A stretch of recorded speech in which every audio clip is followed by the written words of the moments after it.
Shalom saudara, edisi Voice of Pentecost kali ini kita akan membahas mengenai proses menjadi murid. Sebagian besar dari kita pernah mengenyam pendidikan sebagai seorang murid. Siapa sih seorang murid itu? Ia adalah seseorang yang memiliki komitmen, kerendahan hati, dan keinginan yang kuat dalam dirinya untuk selalu belajar dan menyelesaikan tugasnya. Nah, seorang murid membutuhkan guru yang mampu menuntun dan mengajarnya, sampai murid itu menjadi ahli di bidangnya dan bisa menduplikasi apa yang pernah dibuat oleh sang guru. Tuhan Yesus ialah sang guru agung. Ia memerintahkan murid-muridnya untuk pergi ke segala bangsa, guna memberitakan Injil dan memuridkan orang-orang yang belum diselamatkan. Sebagai pengikut Tuhan, kita juga termasuk murid-muridnya yang bertugas melanjutkan pemberitaan Injil, menyebarkan kebenaran firman Tuhan untuk menuntaskan amanat agung. Memang tidaklah mudah dalam mengerjakan pemberitaan Injil. Maka dari itu, para murid memerlukan bantuan Roh Kudus untuk dapat menyampaikan pesan dengan hikmat. Roh Kudus akan menolong sehingga hal yang sulit itu dapat dikerjakan dengan baik.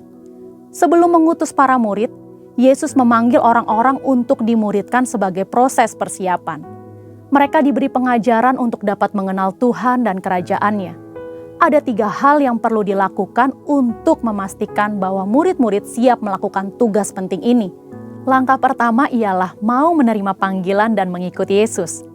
Siapa sajakah yang dapat menerima panggilan untuk mengikuti Yesus? Yaitu orang-orang yang berasal dari berbagai latar belakang berbeda, dipanggil untuk menjadi pengikut Tuhan Yesus, diperlengkapi dengan firman, dan diberi kuasa untuk melakukan tugas penyelamatan. Banyak orang muda yang beranggapan bahwa menjadi murid adalah sesuatu yang membosankan, karena banyak menekankan hal-hal batiniah mereka.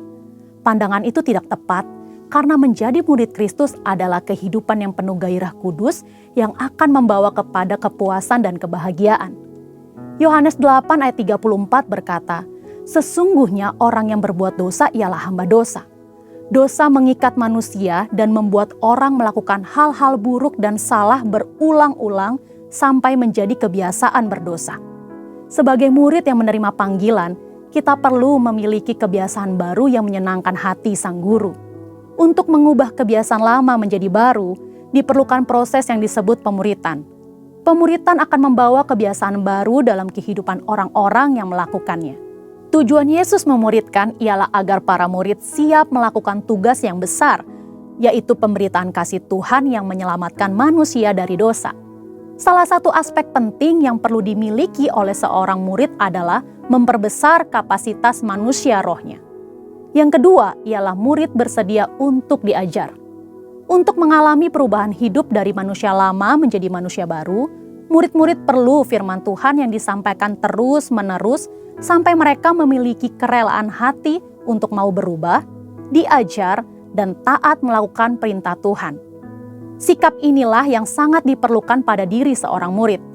Karena tanpa hati yang mau diajar, orang akan terus-menerus mengalami pergumulan dalam batinnya ketika menerima firman. Kita belajar dari Simon Petrus. Ia adalah seorang nelayan. Tuhan Yesus berkata bahwa Simon Petrus akan dijadikan penjala manusia. Seorang nelayan menjadi seorang rasul, ini merupakan suatu lompatan yang sangat besar.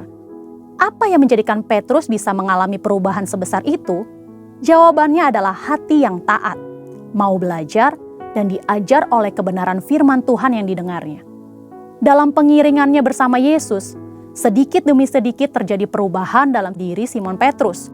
Firman Tuhan berkuasa mengubah hidup manusia dengan catatan orang tersebut membuka hatinya untuk mau diajar dan taat.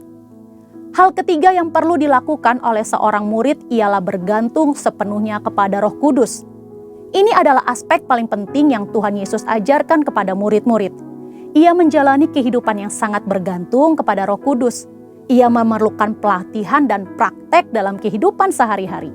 Dalam Kisah Para Rasul 1 ayat 8 berkata, "Tetapi kamu akan menerima kuasa kalau Roh Kudus turun ke atas kamu, dan kamu akan menjadi saksiku di Yerusalem dan di seluruh Yudea dan Samaria dan sampai ke ujung bumi." Murid-murid diajar mengenai mujizat, melihat Yesus melakukan mujizat, dan akhirnya mempraktekkan mujizat kepada orang yang membutuhkan. Inilah teladan yang Tuhan ajarkan untuk generasi saat ini.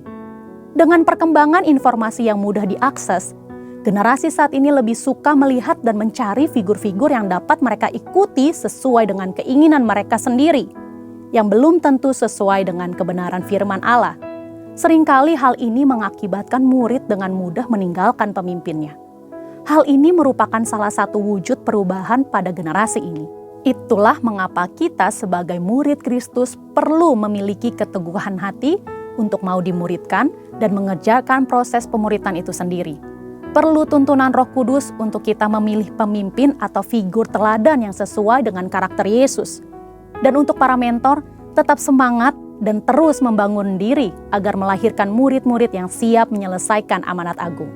Untuk penjelasan lebih lengkap dari tim teologi kami, silahkan klik link yang ada di atas atau scan QR Code yang tersedia. Tuhan Yesus memberkati.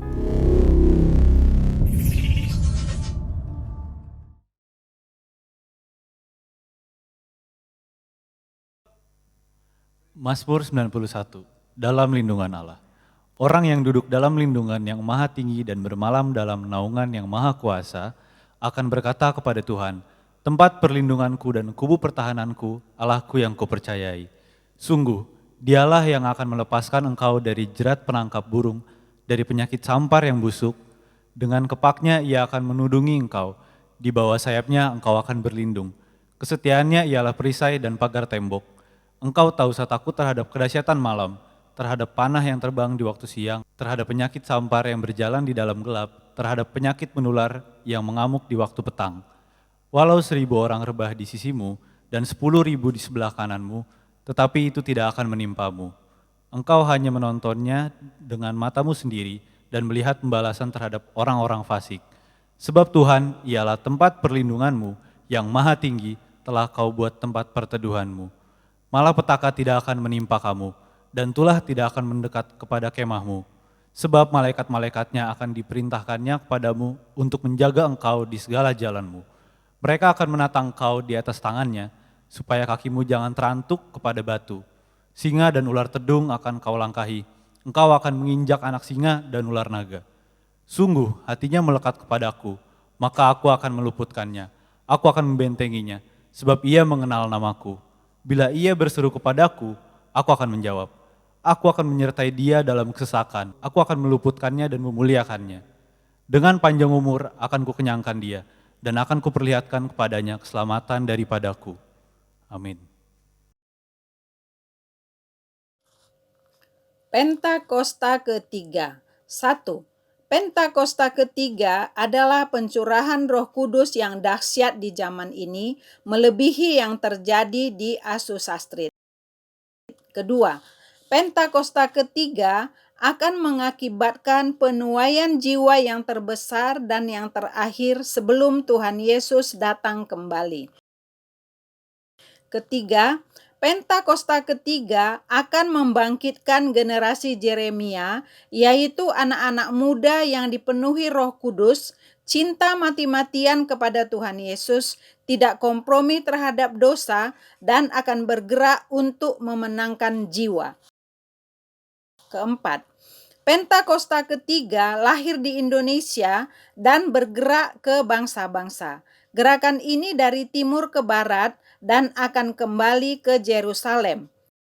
Kelima, Pentakosta ketiga akan memberikan kuasa untuk menyelesaikan amanat agung, dan setelah itu Tuhan Yesus datang kembali.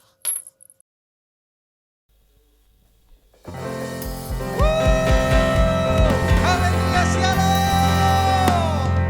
Apa kabar? Saya percaya kita semua sehat semua. Amin. Puji Tuhan, biar saat ini kita terima berkat Tuhan, kasih Tuhan yang luar biasa, memuji Tuhan lebih lagi. Kita lepaskan jiwa kita lebih lagi ke Tuhan. Amin.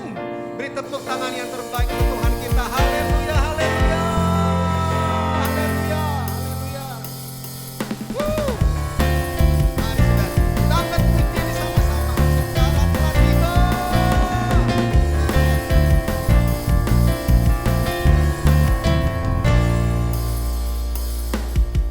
Sekarang telah tiba. Keselamatan dan keluar.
Beri tepuk tangannya lebih lagi meriah untuk Tuhan Yesus. Haleluya, haleluya, haleluya.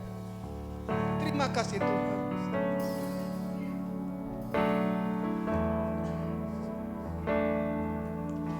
Kebebasan yang kami peroleh Tuhan. Terima kasih Tuhan. Kau yang selalu menolong kami. Kebebasan yang Kau beri Tuhan untuk kami. Kau banyak membuka jalan untuk kami Tuhan. Ini pujian kami. Ini syukur kami Tuhan. Terima kasih Tuhan.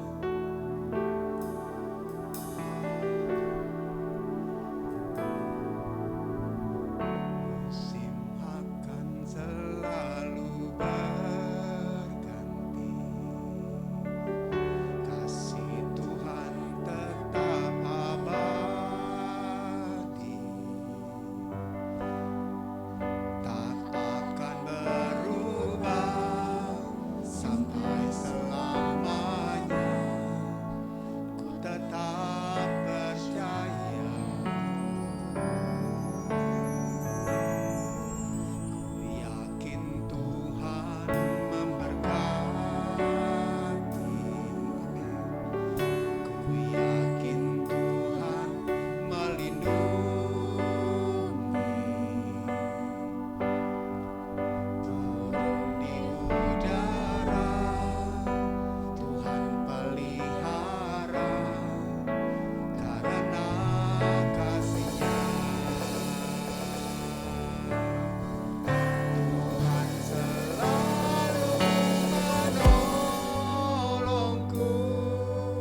Terima kasih Tuhan.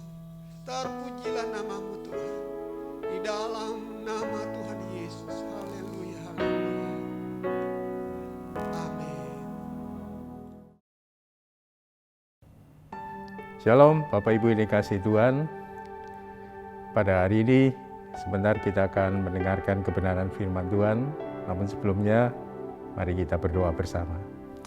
Bapa dalam surga, kami bersyukur kepadamu Tuhan, kalau di hari ini kami boleh mendengarkan kebenaran firman-Mu, dan Kau jamah setiap mereka sedang menyaksikan ibadah online pada hari ini Tuhan.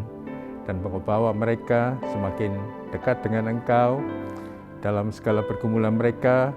Kalau ada di antara mereka yang sedang sakit, sedang bergumul dalam kehidupannya, sedang mengalami permasalahan dalam keluarganya, kiranya pada hari ini Tuhan jamah mereka, Tuhan sembuhkan mereka, Tuhan berikan satu kelepasan di dalam hati mereka sehingga mereka bisa mengalami satu terobosan di dalam kehidupan rohaninya, bahkan satu kemenangan terjadi dalam pergumulannya.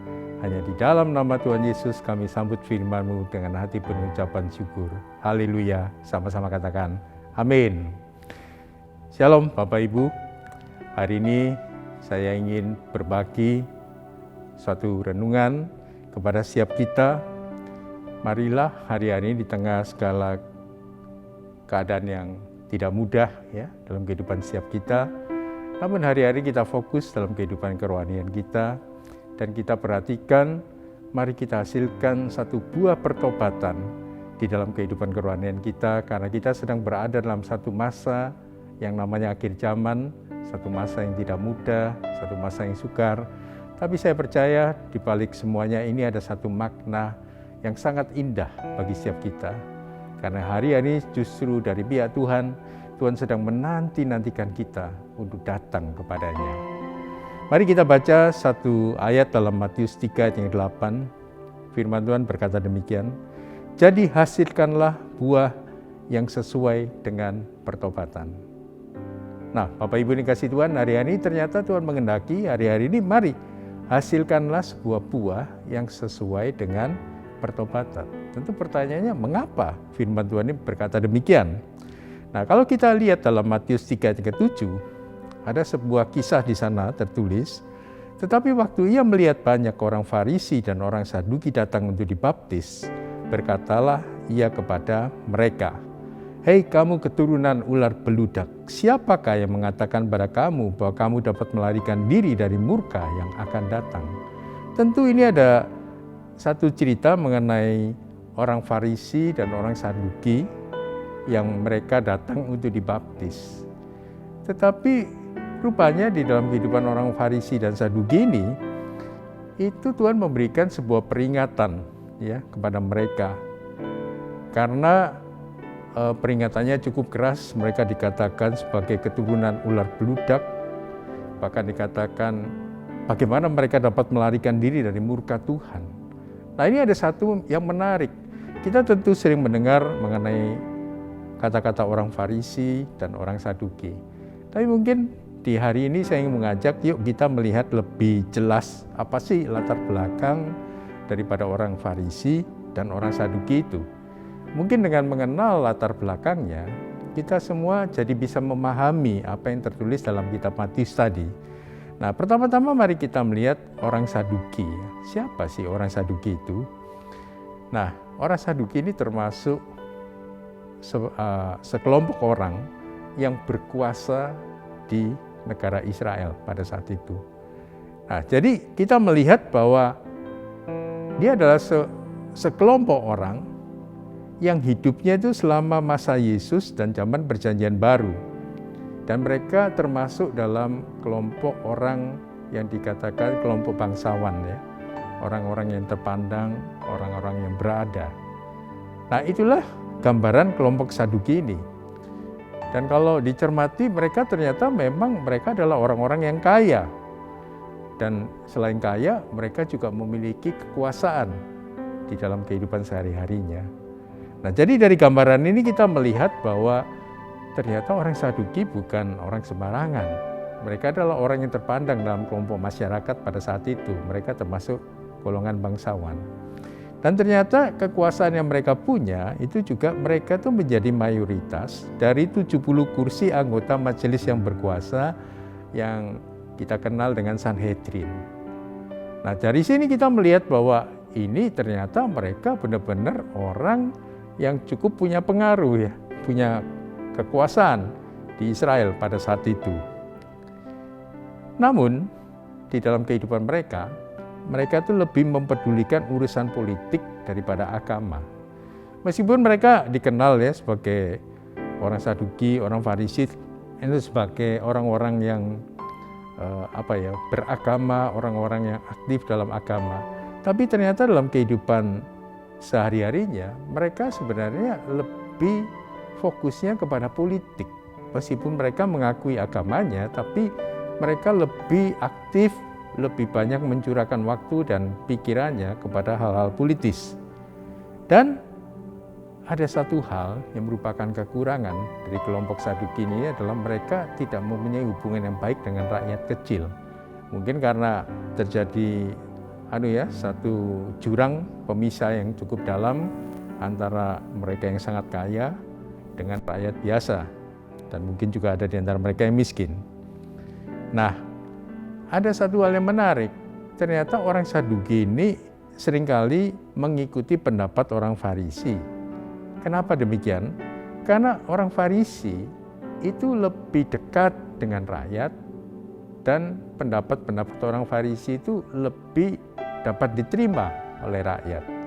Nah, jadi di sini kita melihat bahwa ternyata Saduki ini memang meskipun mereka berbeda dengan orang Farisi ya, tapi ternyata dalam kehidupan sehari-harinya mereka membutuhkan orang Farisi. Karena orang Farisi bisa lebih dekat ke rakyat, sehingga orang Saduki kalau ingin menyampaikan sesuatu kepada rakyat, otomatis memerlukan orang Farisi ini. Nah, secara keagamaan, kelompok Saduki ini lebih konservatif, hanya memegang firman yang tertulis yang berasal dari Allah, terutama kitab Musa. Nah, dari sini memang ada satu kelebihan ya di dalam kelompok Saduki, ternyata mereka tuh lebih mengutamakan Tuhan lah, lebih konservatif dikatakan demikian. Nanti kita lihat perbedaannya dengan orang Farisi ya.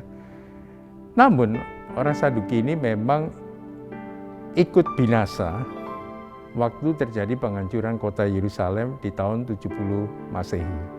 Nah, karena mereka termasuk di dalam kelompok kekuasaan Israel pada saat itu, dan waktu Yerusalem atau Israel dihancurkan, maka mereka ikut binasa. Nah, itulah yang disebut dengan kelompok Saduki yang selama ini kita sering baca dalam firman Tuhan. Nah, sekarang mengenai kelompok Farisi. Kelompok Farisi ini kebanyakan mereka adalah pengusaha kelas menengah ya. Nah, namun dengan posisinya sebagai pengusaha kelas menengah, otomatis kelompok Farisi ini sering berinteraksi dengan rakyat biasa. Mereka sering bercakap-cakap, mereka sering ngobrol, mungkin dengar pendapat, mungkin seperti itu ya. Nah, jadi mereka dalam kehidupan sehari-harinya termasuk kelompok yang cukup dekat dengan rakyat jelata. Nah, namun ada otoritas dari tradisi yang tidak tertulis, dianggap oleh orang Farisi ini sejajar atau sama bobotnya dengan firman Tuhan. Nah, ini bedanya ya, kelompok Saduki dengan kelompok Farisi.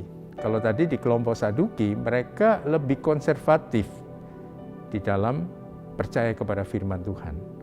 Tapi di kelompok Farisi, ternyata mereka ini mengalami satu distorsi di dalam hidup keagamaannya, bahkan mereka mensejajarkan antara tradisi atau budaya dalam kehidupan mereka sehari-hari itu sejajar dengan kebenaran firman Tuhan.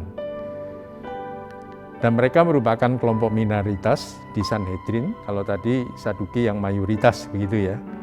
Namun karena mereka dekat dengan rakyat, mereka ini lebih menentukan dalam pengambilan keputusan-keputusan di Sanhedrin tadi.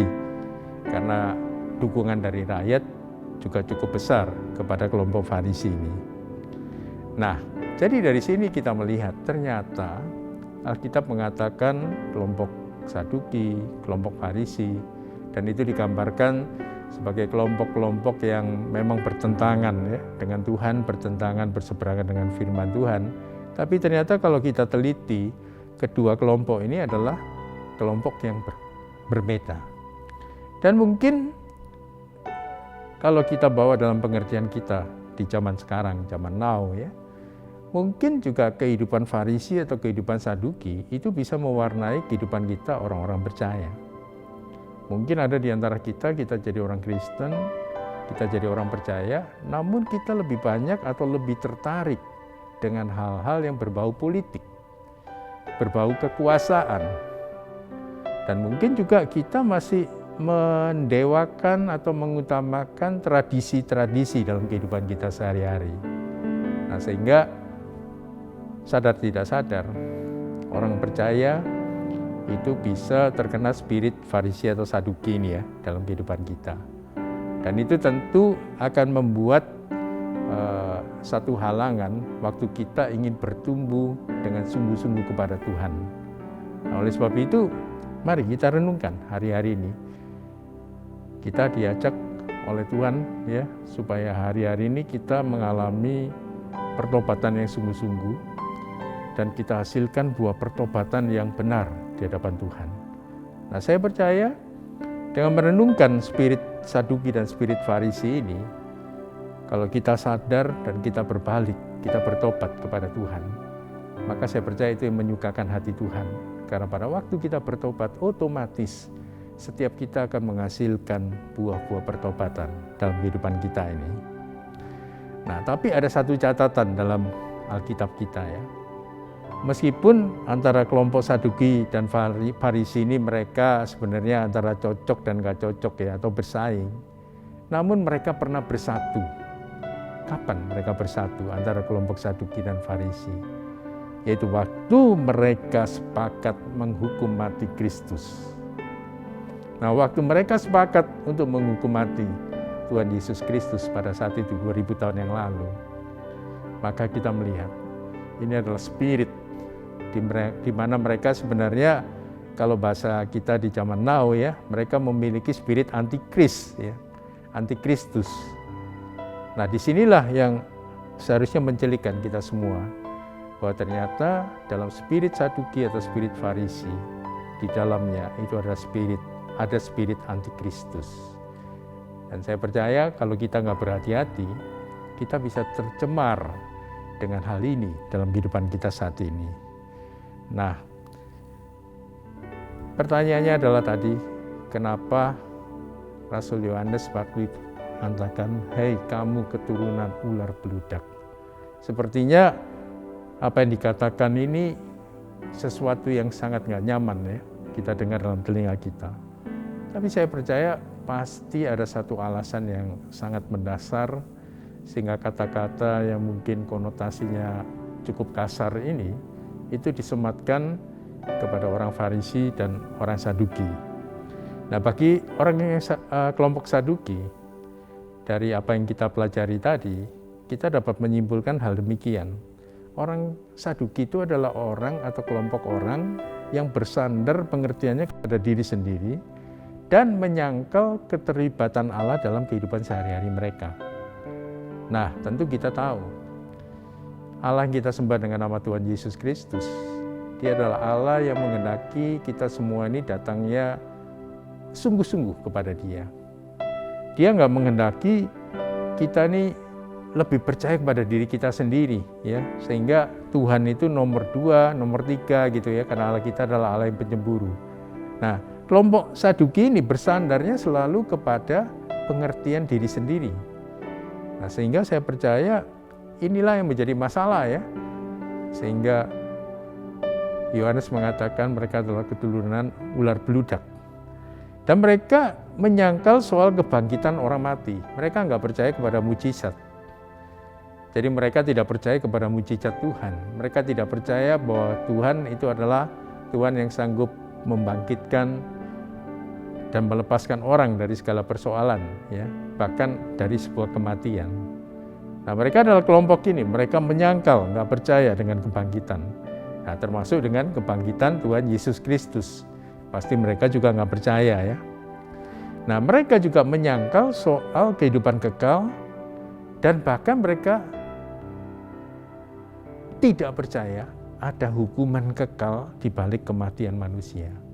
Wow, tentu kalau ini menjadi standar dalam pengertian kehidupan orang Saduki, tentu ini hal yang gawat ya.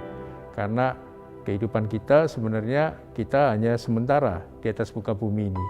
Dan setelah kita semua meninggal, kita akan masuk dalam kehidupan yang kekal. Nah, dalam hal ini orang Saduki sama sekali tidak percaya kepada hal itu. Dan tentu ini sungguh bertentangan dengan kebenaran firman Tuhan. Dan yang keempat, mereka menyangkal adanya dunia spiritual.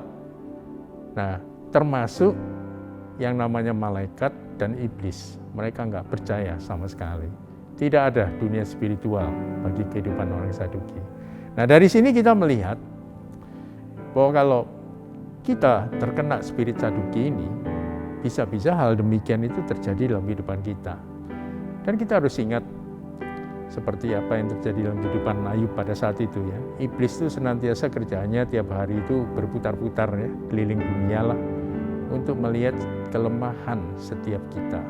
Kita ingat peristiwa Raja Daud, seorang yang sangat diurapi, menjadi seorang raja sedang usia muda, anak-anak gitu ya.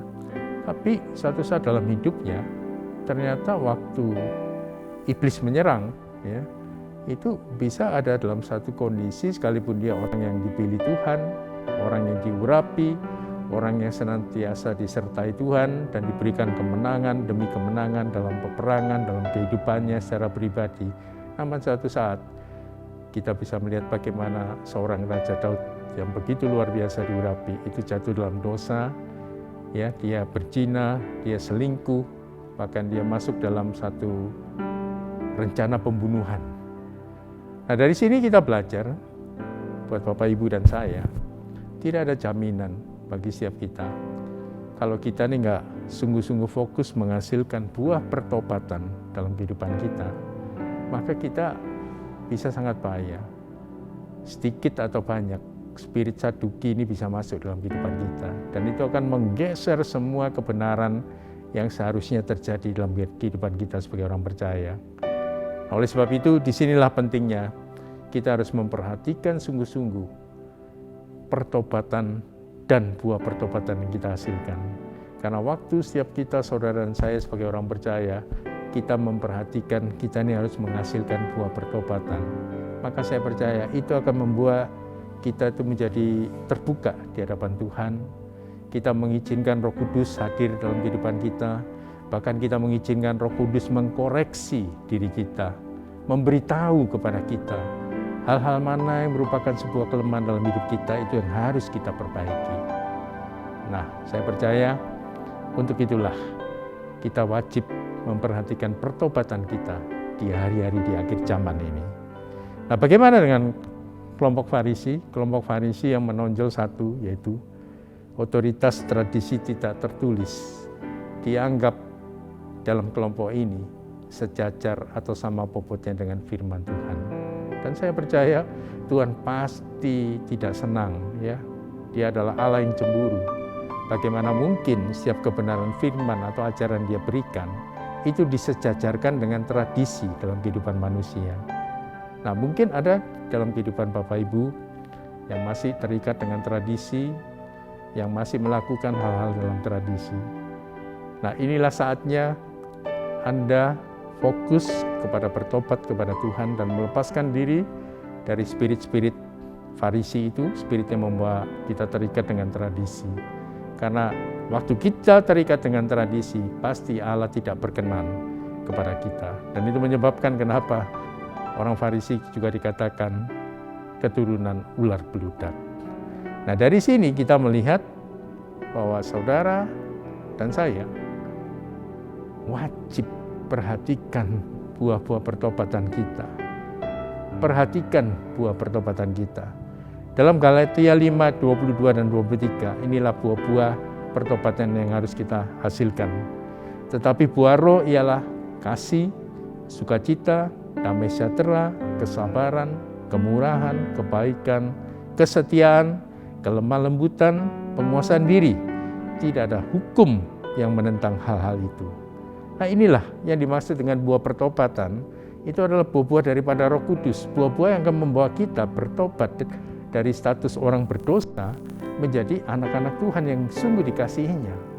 Nah, saya percaya Alkitab mengajarkan dengan sangat jelas melalui Galatia 5 ayat 22 dan 23 ini, buah apa yang harus kita hasilkan dalam kehidupan kita. Dan mungkin ini adalah cara termudah buat Bapak Ibu dan juga saya. Hari-hari mari kita cek dalam diri kita, ya, bagaimana kita ini menghasilkan buah-buah itu tadi.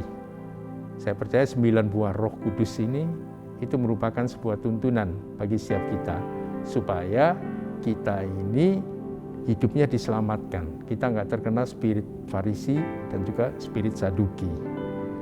Nah, oleh sebab itu kesimpulannya satu. Kalau kita tahu bahwa buah Roh Kudus itu harus kita hasilkan, maka kita juga harus percaya. Kita sebagai manusia, selama kita hidup, kita adalah manusia yang sudah mewarisi dosa asal dari dosa Adam dan dosa Hawa. Dan itu sekalipun kita sudah bertobat, kita harus ingat itu tetap ada kuasanya loh.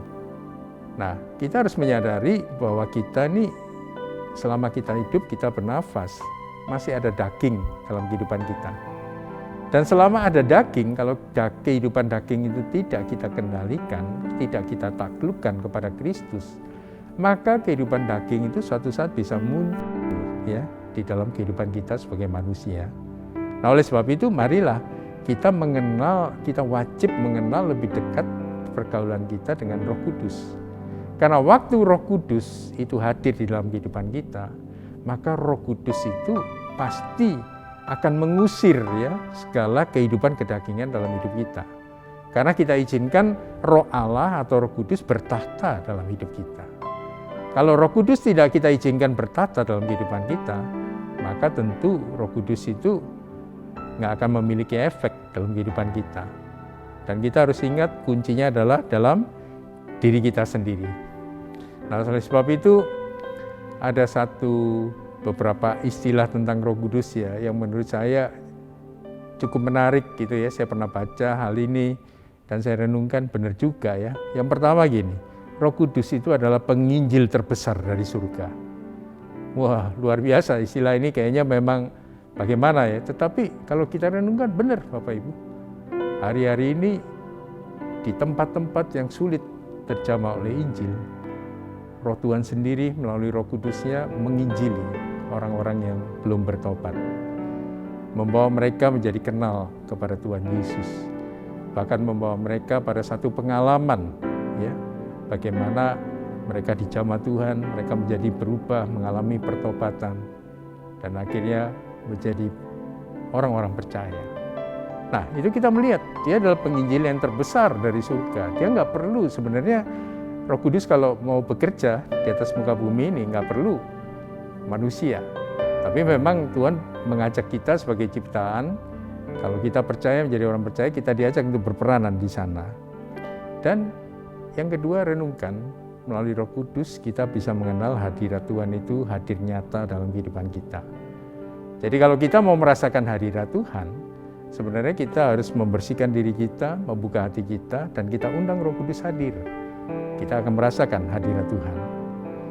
Dan melalui Roh Kudus itu akan mampu menghadirkan kuasa daripada Tuhan itu nyata dalam hidup kita. Baik kuasa itu untuk diri kita, menjamah kita sendiri, atau melalui kuasa Tuhan itu kita menyampaikan kebenaran firman dan orang lain dijamah. Tapi yang jelas orang akan melihat ada kuasa Tuhan bekerja dalam diri orang itu. Dan juga satu hal yang terakhir, Roh Kudus itu adalah seorang sahabat. Jadi waktu Bapak, Ibu, dan saya kita mengalami satu keadaan yang sulit, mungkin orang di dunia udah nggak ada yang menghibur kita lagi. Tetapi ingat, ada Roh Kudus sebagai seorang sahabat yang setia, yang tidak akan pernah meninggalkan Bapak Ibu dalam keadaan yang paling sukar apapun dalam kehidupan ini. Kalau Bapak Ibu membuka hati, mengundang dia, maka dia akan hadir nyata karena dia adalah sahabat Bapak Ibu sekalian. Haleluya, demikian firman Tuhan pada hari ini. Puji Tuhan, mari kita tutup dalam doa. Bapa di dalam surga, kami bersyukur kepadamu Tuhan, kalau Engkau telah menyampaikan kebenaran firman-Mu kepada umat-Mu yang mengikuti ibadah online ini. Kiranya Tuhan membuka mata hati dan pikiran mereka untuk lebih mengenal Engkau lebih dekat. Bahkan hamba berdoa, kiranya Tuhan, Kau bangkitkan iman mereka untuk bersungguh hati kepada Engkau. Mereka memberikan dirinya untuk mengalami pertobatan yang sejati. Pertobatan yang akan membawa mereka menghasilkan buah-buah pertobatan. Dan hamba percaya dengan buah pertobatan yang nyata dalam hidup kita, itu artinya Roh Kudus manunggal di dalam kehidupan mereka. Dan Tuhan akan berkarya melalui kehidupan mereka, baik buat diri mereka pribadi, buat keluarga mereka, buat sahabat-sahabat mereka, buat siapapun yang mereka kenal, dan Tuhan izinkan mengalami perjumpaan dengan mereka, sehingga mereka akan menyaksikan nama-Mu Tuhan, satu nama yang akan membawa setiap orang masuk ke dalam surga. Terima kasih Tuhan, hanya di dalam nama Tuhan Yesus kami telah berdoa. Haleluya, sama-sama katakan amin.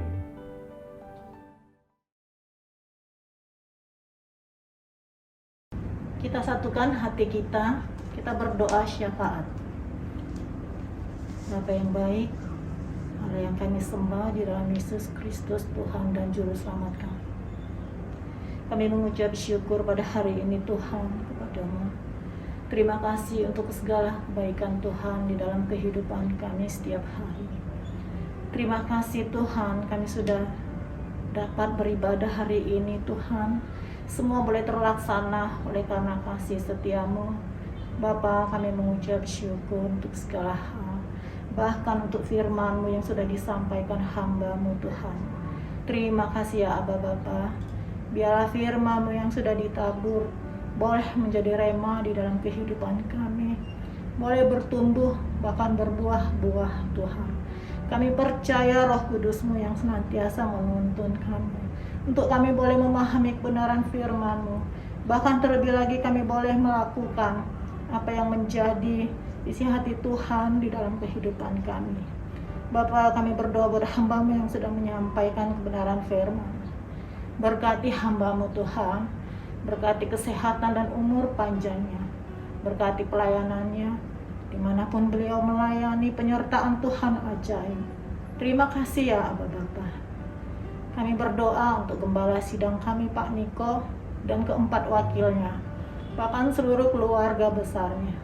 Berkati hamba-Mu di dalam melayani Tuhan, terus pakai lebih lagi menjadi alat-Mu.